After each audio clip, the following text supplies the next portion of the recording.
Mitos adalah hal yang tak bisa terlepas dari kehidupan manusia. Hal-hal yang diyakini secara luas oleh masyarakat ini telah tersebar secara turun-temurun dari generasi ke generasi. Tak melulu mengenai tempat-tempat tertentu atau hal-hal berkaitan dengan misteri. Mitos mengenai makanan juga merupakan salah satu hal yang sering kita dengar dan kita percaya. Tak jarang hal ini membuat kita merasa serba salah ketika ingin menyantap sesuatu karena terkait dengan mitos. Namun, benarkah mitos-mitos ini? Ternyata tak seluruhnya mitos itu benar, dan tak semuanya juga salah. Untuk itu, dalam segmen Fact and Myth malam ini, kami akan mengupasnya dalam fakta dan mitos seputar makanan.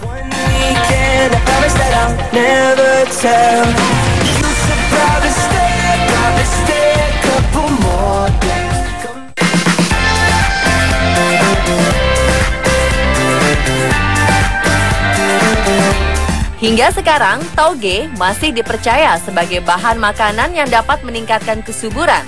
Tauge sudah dipercaya dan lama diyakini orang sangat berpengaruh pada hormon kesuburan. Hampir di setiap daerah, tauge menduduki peringkat pertama sebagai menu penyubur paling ampuh. Tauge sendiri merupakan kecambah yang berasal dari biji-bijian seperti kacang hijau. Kecambah diperoleh setelah biji diproses selama beberapa hari. Meskipun kecil, tumbuhan yang tergolong sayuran ini memiliki kandungan dan manfaat yang sangat besar. Toge macam apapun mengandung senyawa fitokimia yang sangat berkhasiat. Mitos yang beredar bahwa toge dapat meningkat kesuburan memang benar adanya. Karena faktanya, toge mengandung banyak vitamin B6, yaitu salah satu nutrisi yang sangat penting dalam mengatur hormon reproduksi. Toge juga mengandung vitamin E dan antioksidan yang sangat berkhasiat untuk kesuburan. Tak hanya itu, kandungan protein dalam toge 19% lebih banyak dibandingkan biji aslinya. Hal ini disebabkan karena selama proses menjadi kecambah, terjadi pembentukan asam amino esensial yang merupakan penyusun utama protein.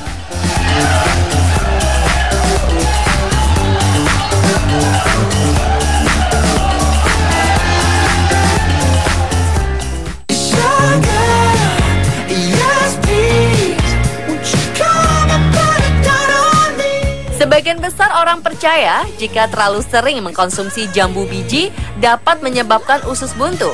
Bentuk usus buntu yang dikenal masyarakat adalah adanya suatu muara usus di dalam saluran pencernaan manusia yang bentuknya kecil. Itulah sebabnya orang-orang beranggapan jika memakan jambu biji terlalu sering, maka akan berpotensi masuknya biji jambu ke usus tersebut. Faktanya, secara medis, usus buntu bukan disebabkan oleh adanya biji-bijian yang masuk. Namun, usus buntu disebabkan karena adanya peradangan dalam usus tersebut. Penyebab peradangan ini adalah oleh bakteri yang menginfeksi.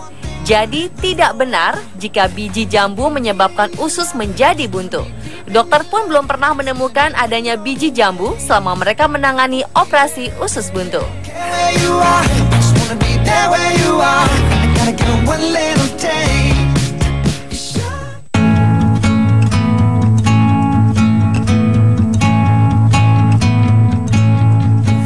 Keluhan mah atau tukak lambung kerap dialami orang yang punya kebiasaan makan tak teratur. Orang-orang beranggapan bahwa penderita mah sebaiknya tidak mengkonsumsi makanan atau minuman yang asam seperti contohnya jeruk. Sepertinya anggapan tersebut hanyalah mitos belaka. Jeruk lemon justru diyakini bisa mengatasi sakit mah. Dalam banyak kasus mah, penyebabnya adalah asam lambung yang tidak seimbang. Jadi, ketika jeruk lemon masuk ke dalam lambung, airnya tidak menjadi asam dan justru berubah menjadi alkali. Lemon justru membantu menyeimbangkan kelebihan asam dalam lambung. Kabarnya, para dokter di Amerika sudah menganjurkan pengobatan mah dengan memanfaatkan jeruk lemon. Untuk membuat ramuan anti mah ini, kita dapat memeras 1 butir lemon, lalu mencampurnya dengan air putih. Penderita sakit mah dianjurkan untuk makan tak lama setelahnya. Tak hanya jeruk lemon saja, jeruk nipis juga ternyata bisa menetralisir asam lambung.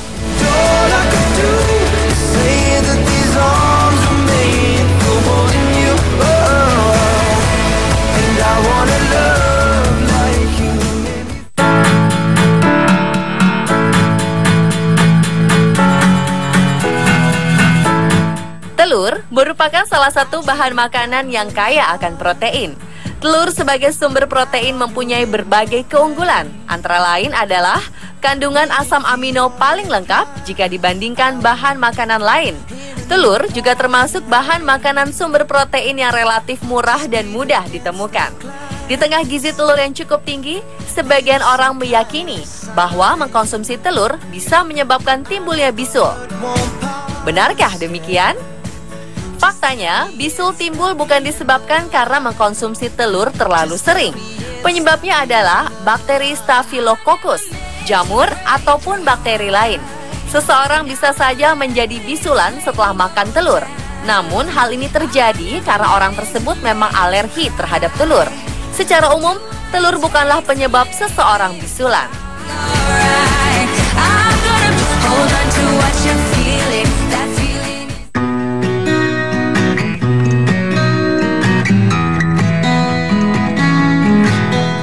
Segelas air es adalah pelepas dahaga di tengah harian terik, apalagi kita yang tinggal di tempat beriklim tropis.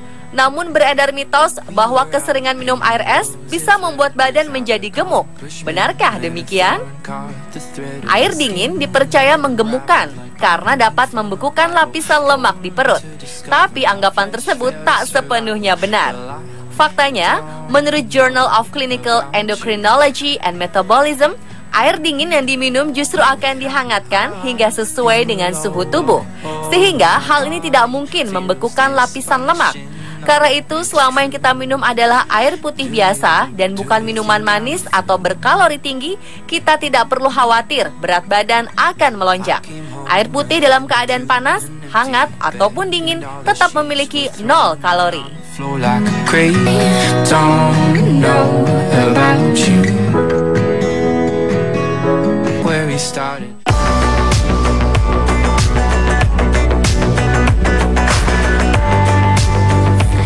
Ketika menyantap ayam bakar atau sate, mentimun selalu menjadi pasangannya. Keberadaannya kerap disandingkan dengan kubis dan dedaunan seperti kemangi atau kenikir. Menyantap makanan dengan lalapan ini memang sungguh nikmat. Banyak orang menganjurkan untuk menyantap ketimun setelah makan makanan yang dipanggang. Namun tak banyak orang yang tahu mengapa hal ini dianjurkan. Faktanya, pada makanan yang dipanggang di atas arang atau panggangan lainnya, sering terlihat bagian yang gosong dan menghitam. Para ahli nutrisi dan teknologi pangan menyebutkan bahwa bagian gosong ini bersifat karsinogen atau racun yang dapat memicu kanker. Jika Anda sering mengkonsumsinya, maka resiko menderita kanker pun jadi lebih besar. Dan ternyata mentimun memiliki khasiat untuk menangkal atau mengurangi resiko tersebut. Mentimun kaya akan nutrisi seperti vitamin B, beta-karoten, serta senyawa polifenol bernama quercetin dan kaempferol yang baik bagi kesehatan. Dan senyawa inilah yang berfungsi mengurangi efek radikal bebas, termasuk juga mengurangi bahaya racun dari karsinogen dari makanan panggang. Jadi tak ada salahnya jika Anda mengkonsumsi mentimun setelah memakan makanan hasil panggangan.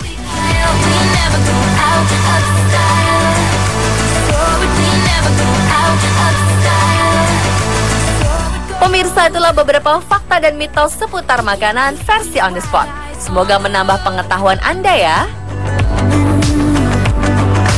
Takes me home, like the rough he's taking